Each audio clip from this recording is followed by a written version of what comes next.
남아프리카 공화국에서 확산 중인 오미크론 변이 코로나는 항체 치료제로는 막지 못하고 백신 부스터샷과 새로 개발된 치료제로 차단할 수 있다는 주장이 나오고 있다. 변이 코로나 바이러스가 항체 결합 부위인 스파이크, 돌기, 단백질에서 주로 돌연변이가 생겼기 때문이다.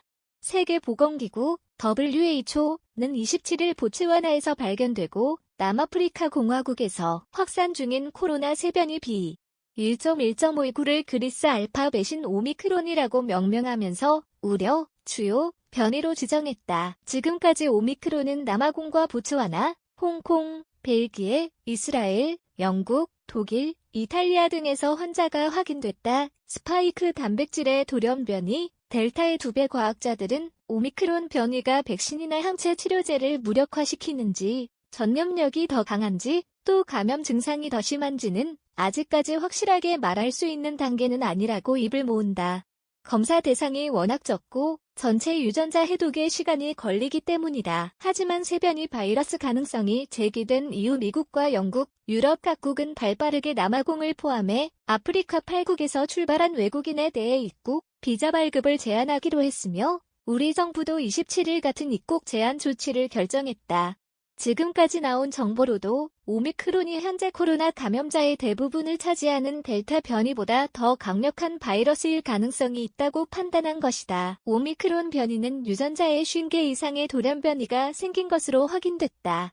이 중 32개는 코로나가 인체 세포에 결합하는 열쇠격인 스파이크에서 발생했다. 델타 변이가 스파이크의 16개 돌연변이가 발생한 것에 비하면 2배나 된다. 오미크론은 스파이크의 돌연변이가 대량 발생해 유전자 검사, PCR에도 잘 포착되지 않았다. PCR 검사는 코로나 바이러스의 스파이크와 안쪽의 뉴클레오캡시드 단백질 유전자 2개를 검사한다. 뉴클레오캡시드는 유전물질인 RNA를 감싸고 있다. 남아공 방역당국은 오미크론 변이 감염자를 찾기 위해 PCR 검사에서 스파이크는 음성, 뉴클레오캡시드는 양성 반응을 보인 사람을 찾았다. 항체 치료제는 내성 우려, 부스터샷과 신약 필요. 스파이크는 항체가 달라붙어 세포 감염을 차단하는 곳이다. 여기에 돌연변이가 생기면 코로나 완치자나 백신 접종자의 몸에 생긴 항체가 듣지 않을 가능성이 크다. 영국 임페리얼 칼리지의 웬디 바클리 교수는 26일 과학 매체인 뉴사이언티스 인터뷰에서 오미크론은 리제네론이 개발한 것과 같은 항체 치료제에 내성을 가질 수 있다고 말했다. 같은 이유로 백신 효과도 떨어질 수 있다.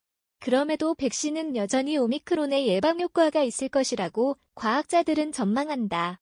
미국 록펠러대의 테오도라 하치오아노 교수는 27일 뉴욕타임즈의 백신은 항체뿐 아니라 코로나 감염세포를 바로 공격하는 면역세포도 자극한다며 스파이크 단백질의 돌연변이는 면역세포 반응을 무력화시키는 않는다고 말했다. 오미크론 변이가 확산하고 있는 남아공에서 백신 접종자가 인구의 4분의 1이 채 되지 않았다는 점도 백신의 필요성을 반증한다. 고령자처럼 면역력이 약한 사람은 백신 부스터샷, 추가 접종으로 오미크론에 대비해야 한다는 것이다. 부스터샷은 항체의 종류를 확대해 오미크론 저항력을 높일 수 있다는 의견도 있다. 백신 제조업체들은 바로 오미크론에 대비해 백신 개량 연구에 들어갔다. 하지만 새 백신이 나오려면 4에서 6개월은 필요할 것으로 전망된다.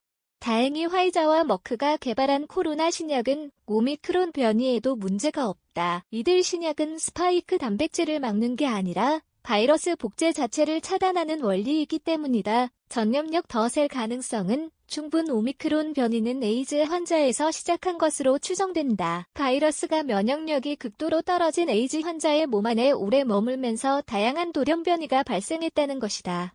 다행히 아직까지 오미크론 감염으로 코로나 증세가 더 심해졌다는 보고는 없다. 물론 감염에서 중증으로 발전하기까지 시간이 걸리므로 아직 지켜봐야 한다. 오미크론이 더 전염력이 강한지도 아직 미지수다. 하지만 그럴 가능성은 충분하다.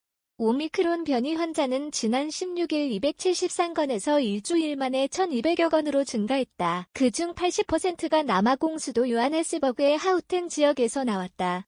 이곳 환자의 감염 재생산 지수, 즉 환자 한 명이 몇 명에게 바이러스를 옮기는지 보여주는 수치는 1.93으로 남아공 전국 평균인 1.47보다 높았다. 오미크론의 전염력이 높을 수 있다는 의미다. 실제로 오미크론 변이에서 생긴 돌연변이 중에는 퓨린 절단 부위에서 발생한 것이 확인됐다. 코로나 바이러스가 인체 세포에 달라붙으면 숙주 세포의 퓨린 단백질에 스파이크의 특정 부위가 잘린다.